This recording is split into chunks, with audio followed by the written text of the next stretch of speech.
दीर्घ वर्ष धरी पुरी जिला बड़ंगा स्वास्थ्य एवं आरोग्य केन्द्र अवहेलित घंच जंगल चंद्र आलोक एवं स्वास्थ्य सेवा विपर्यस्त होता एने टीआरओ 24 न्यूज चैनल रे बारंबार खबर परिवेषण स्वास्थ्य केन्द्र जंगल सफा होता पर स्वास्थ्य केन्द्र मध्य विद्युत बल लगिबा परे नियुक्ति थिबा डाक्तर एवं कर्मचारी माने नियम मानि अंचलवासी को सेवा जोगाई देबारे सक्षम होइछि।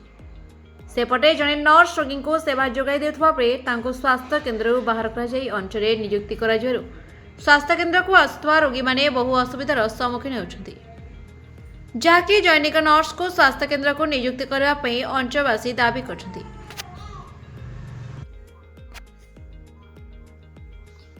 जदि नर्स को स्वास्थ्य केन्द्र को अणा न जाए तेबे स्वास्थ्य केन्द्र सम्मुखें धारणा देबे अंचलवासी बोली सूचना मिलिछि।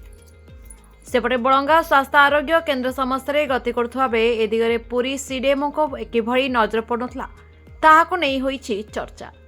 सेपटे खबर प्रसारण पर नवीकरण पर अर्थ मंजूर होता बेले पुरी सीडीएमओ लोक देखाणिया भावे आसी परिदर्शन करबा बड़ंगा अंचलवासी मन में अनेक प्रश्नवाची सृष्टि होइछि।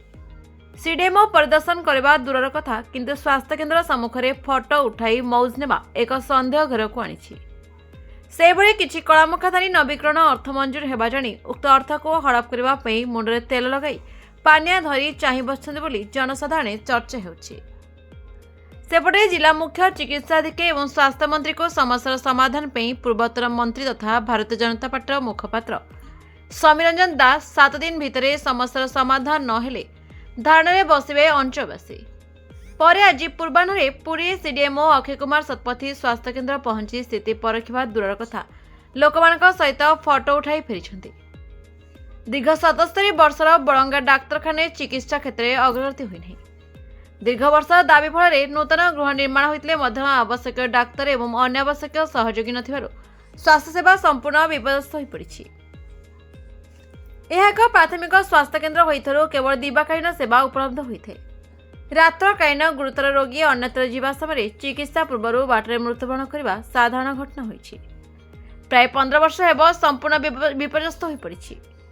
नियमित डाक्तर रहुनथिबा बेले बहु पुरातन डाक्तर एवं फार्मासिस्ट आजबेस्ट गृहवास अनुपयोगी हो पड़ी। दीर्घ वर्ष हेब सहायक नथिबारु सफेई कर्मचारी ड्रेसिंग करछन्ति। जणे सिक्यूरिटी दिन रहुछन्ति। आगर प्रत्येक दिन 150 ऊर्ध्व रोगी दैनिक आसुथबा बेले वर्तमान 20 जन भितर साधारण रोगी आसुवा जनापड़ी। आवश्यक महिला स्वास्थ्यकर्मी नाहंती। डाक्तर नियुक्ति विभिन्न समय अनशन तालाबंद रास्तारोक होते तार कौन प्रभाव पड़ुनथिबा जनापड़ी। एही डाक्तरखाना उपरे निमापड़ा पिपिली और सत्यवादी निर्वाचन मंडल 12टी पंचायतवासी स्वास्थ्य सेवा उपरे निर्भर करथांती। दीर्घ वर्ष हेब आयुष डाक्तर अनुपस्थित रहितबा जनापड़ी। एबे जने डाक्तर सप्ताह 5 दिन आसुवा एवं दिन एकटारे पळाई जाउथबा जनापड़ी। वर्तमान थंडा ज्वर काश प्रभृति व्यापुथिबारु रोगी बाध्य होई अनभिज्ञ चिकित्सक द्वारा चिकित्सा होई अଯଥା खर्चान्त होउछन्ति। परिशेषरे माळमाळ पुरातन अव्यवहृत गृहगुड़िकरे सरीसृप एवं असामाजिक युवक और मौदांक आश्रयस्थली होइछि। पुरीरो दिवाकर प्रधानक report the Republic Odisha 24 news.